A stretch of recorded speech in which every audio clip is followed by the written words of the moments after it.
Hi everybody, welcome to this month's book club. I'm really super excited to be talking about the 5-second rule by Mel Robbins. And I sometimes think that everybody's seen every TED talk that has ever been done, but that's not true. So I saw this in a TED talk, and she has such an amazing personality, and it just seemed like such a simple concept. And then I was like, what's there in the book? Just seems simple enough. 5-second rule, just do it. But I discovered there was actually quite a bit. So I want to talk about that a little bit.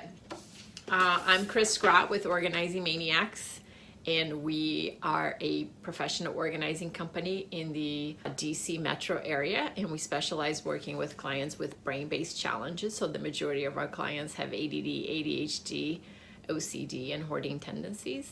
And we help clients in a lot of different ways. We help people move in and move out. We help them get more organized in their home.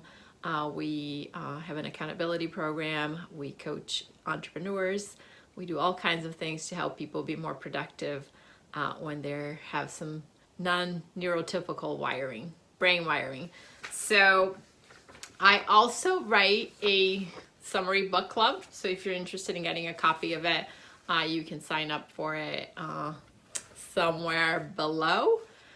You'll find a link to download this awesome handout. And I do spend a lot of time doing it, so I hope you enjoy it. This book boils down to a really funny story about Mel Robbins. She was financially going through a hard time. She was emotionally going through a hard time. And because of that, she was having a hard time getting out of bed in the morning and getting her kids off to school. So one night she was just watching television and she heard the famous rocket launch 5, 4, 3, 2, 1, go. And she decided to wake up the next day and try that out and see how it would work for her life. And lo and behold, not only did it help her, but some, 10 years later, she's helping millions of people accomplish things that they never thought possible. And the book had some very simple messages. One that really stood out for me was that you're never going to feel like doing anything that's just really challenging. And I relate to that. Last year I started going to the gym regularly, and I go sometimes I go late in the afternoon, and sometimes I go late at night, and it's exhausting because I just want to chill out and do things at the house. So I decided that I wanted to get up at 5 a.m. and go to the gym, and it's just been such an incredibly difficult thing to do. And so I have tried it a couple of times, to be completely honest. It felt really silly and it didn't work for me. But I think the thing that I have learned from this book is just to keep at it, and maybe I'm gonna do it. So full transparency, I tried this morning and then I was I did get out of bed. So I did 5, 4, 3, 2, 1, go. And I did get up, and I actually went into my computer and did a couple of things, paid my taxes that were due today. But I just couldn't get dressed and go to the gym. So I'm gonna keep trying. But she says that basically we're never going to feel like doing it. It doesn't matter what it is. It doesn't matter if it's organizing or exercising or eating better. Those things are never going to come naturally by way of complete happiness, right? Those are really challenging things to any human. So you're just gonna have to work at it, and you're gonna have to find some brain hack to get to it. And she feels like the 5, 4, 3, 2, 1, go is a pretty good brain hack because it disrupts the pattern of the brain. Apparently there's research that has been done that says that whenever you decide to do something, you have about 5 seconds to take action. And within 5 seconds, your brain is going to remind you of all the reasons why you are no good at that particular thing. One thing we hear a lot about people has to do with organizing clearly. And people will say things like, oh, I've been thinking about doing this, but I just couldn't do it or whatnot. And actually, that just reminded me of a story. About 3-4 weeks ago, I was asked to go speak to a support group of people that are disorganized, and they were, people with hoarding tendencies, people with OCD, and some of their family members.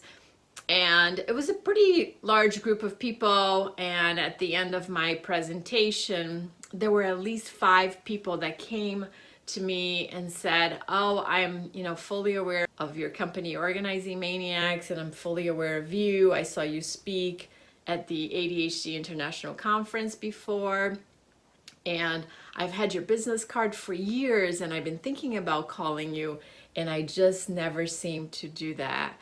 And so it was like in black and white to me, right? These people they had the intent of getting more organized, but it was really difficult to pick up the phone and make that phone call. And we never take for granted that action when people call us, because we understand how hard it is to just really activate and get that first phone call done.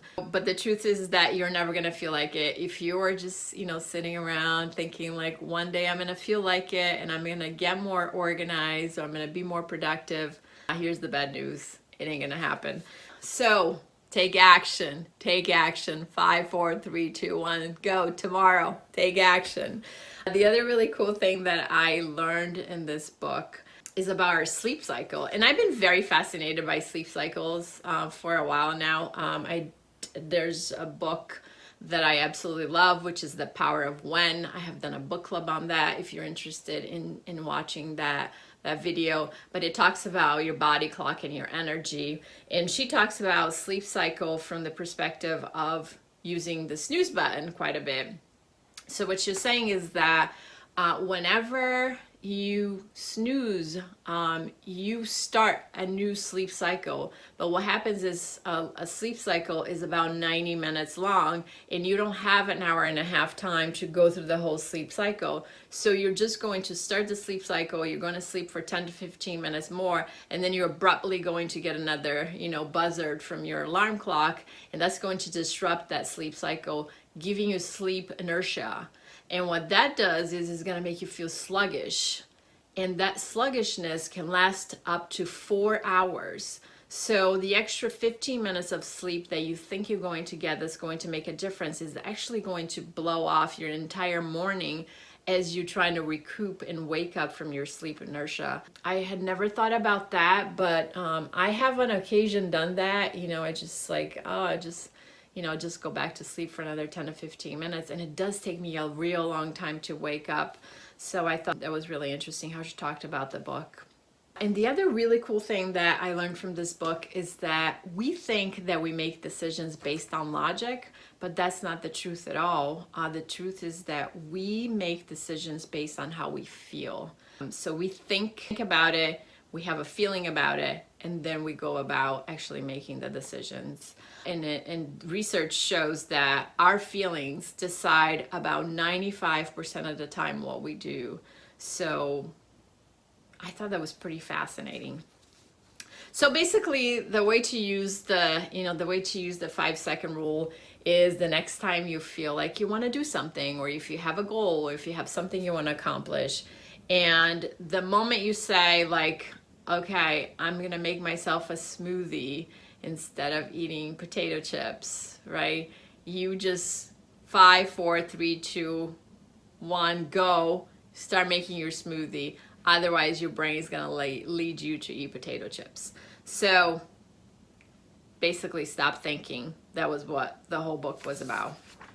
She described in detail how to use the rule, and there were a lot of really cool inspirational examples in the book. If you have time to read the book, I would highly recommend it. There were some really fun stories of people succeeding and people fearlessly just going about implementing all kinds of really cool things in their lives just by using the 5, 4, 3, 2, 1 5-second rule.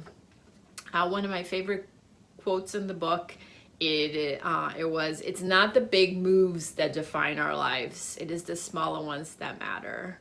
And I totally get that. I think that over the years, I've learned that, you know, I think like all of my big projects make a huge difference, but I never get to the big projects unless I do like one thing every single day. And over the years, I have taught a lot of my clients to just like do very simple tasks and to do 3 tasks a day that take you towards your goal. And that is one thing that I apply in my own life. Every single day, I'm like, okay, what are 3 things I can do today that will help me get to, you know, to the next thing that I want to do.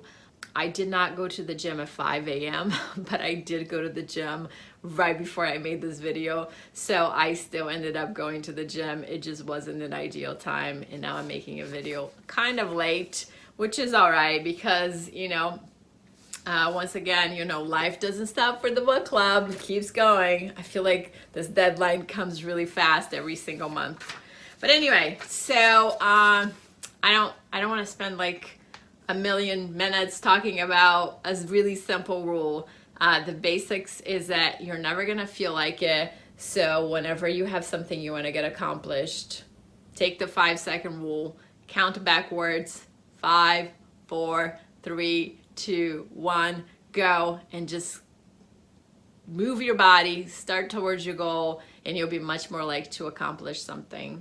So if you want to share how it's working for you or a goal that you have that you feel like you're struggling with, that you can't get started, that you're going to try this 5-second rule, I love to hear it from you.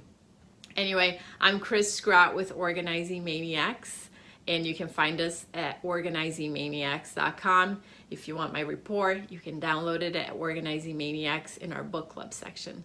I look forward to seeing you soon, and I hope you enjoy the book. Bye.